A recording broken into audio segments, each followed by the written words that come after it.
കർത്താവ് ചോദിക്കുക, ആത്മവിശ്വാസിയെ നീ എന്തിനാ ഭയപ്പെടുക?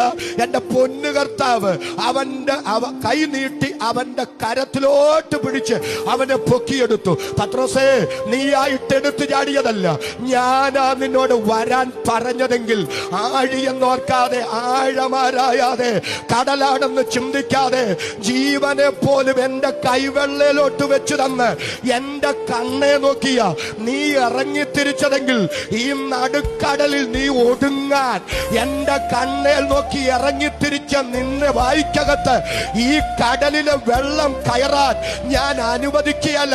ഈ പ്രതിസന്ധി നിന്നെ മുക്കുന്നതിന് മുമ്പ് നിന്നെ പൊക്കാൻ ഒരു കരം ഇന്ന് രാത്രി നിന്റെ സമീപത്ത് നിൽപ്പുണ്ട്. അതാ ഇന്ന് രാത്രി നിന്നോട് വരാൻ പറഞ്ഞവന്റെ കരമെങ്കിൽ ഇന്ന് രാത്രി അഭിഷക്തന്മാർ, ഇന്ന് രാത്രി ദൈവമക്കൾ ആത്മാവിൽ ആധാരം തുറന്ന് വിളിച്ചു പറ, എന്നെ കുറിച്ചുള്ള ദൈവ പദ്ധതി, എന്നെ കുറിച്ചുള്ള ദൈവിക നിയോഗം ഉന്നതമായിരിക്കും. ആ നിയോഗത്തിനെതിരെ ചലിക്കുന്ന ഒരു ദുഷ്ടശക്തിയും ഇന്ന് രാത്രി എന്നെ തകർത്ത് കളയാതെ, ആ പ്രതിസന്ധി എന്നെ മുക്കുന്നതിന് മുമ്പ് എന്നെ പൊക്കാൻ ഒരു കരം ഇന്ന് രാത്രി ഇതിനകത്ത് ഉയർന്നു നിൽക്കുന്നു.